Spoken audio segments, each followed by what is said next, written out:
What's up everyone, it's Bucky. Welcome to your 14th C tutorial, and in this tutorial I'm going to be teaching you guys about an array. Now what an array is pretty much a way that you can store multiple items of the same type in your computer. Or in other words, this might be a little easier to understand, you can store multiple values in a single variable. So you might not be able to grasp that concept yet, but I promise you by the end of this tutorial you'll be an array expert.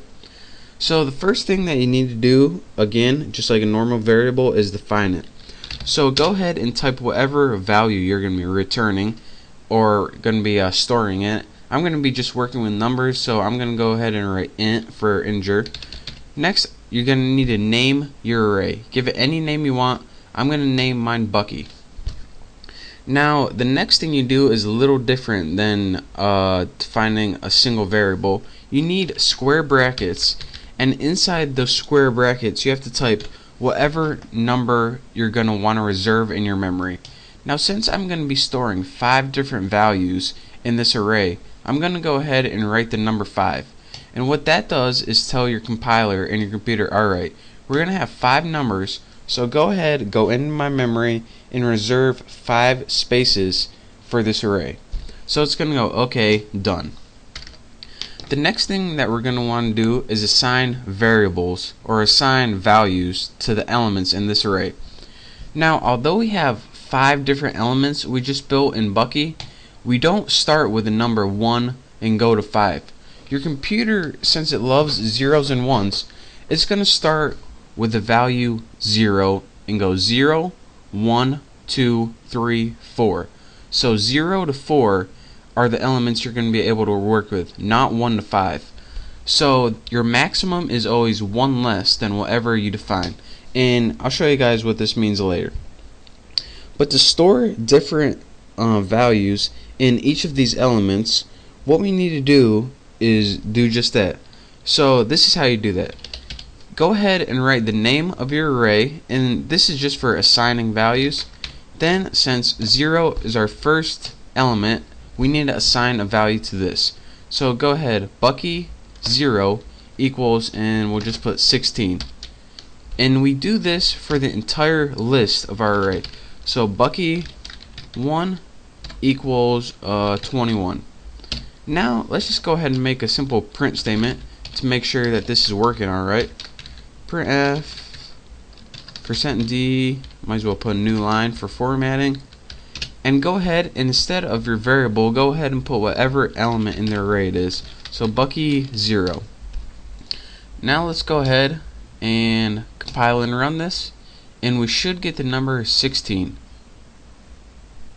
Come on, come on, no whammy, no whammy. Right there, 16. But what happens if we try to print out an element that hasn't been assigned a value yet, such as 3? Well, I'm not even sure myself, so let's go ahead and test it out. Gotta feed my curiosity, you know.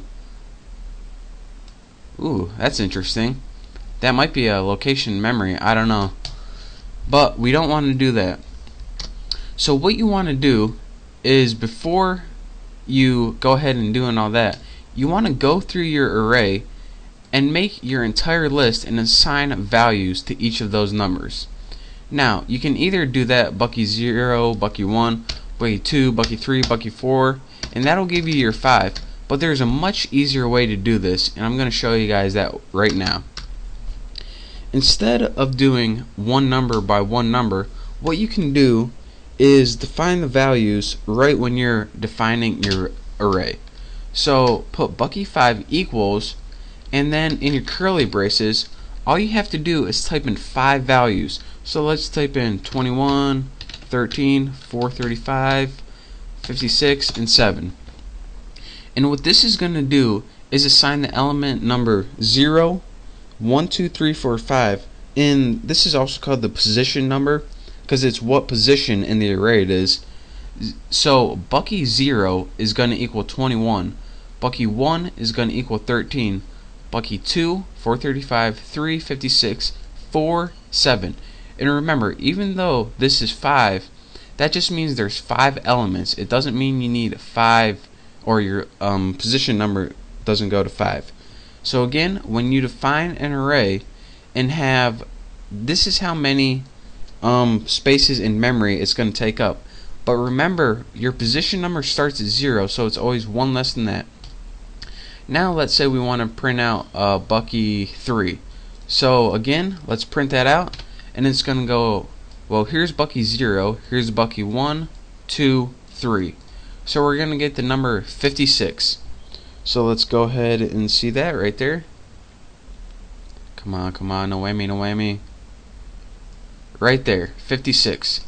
And this is how you can store multiple values in a single variable.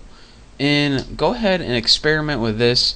And another thing I want to teach you guys one last time is, if you're making a list and you want to find out how many elements you have, but you don't exactly know how many you have, maybe you have the user input a certain number of things and you don't know how many it's going to be, you can leave this number blank when defining your array. And what this will do is tell your computer, alright, I don't know how many numbers we're going to have, but I do know we're going to have an array, so just reserve a bunch of space. And then let's make a couple more numbers here. And then what your computer does is automatically take that number, and it pretty much just does everything automatically for you. That's all you need to know for right now. So let's go ahead and print out a number like 7. So we'll go 0, 1, 2, 3, 4, 5, 6, 7. Should get the number 32. So let's go ahead and do that.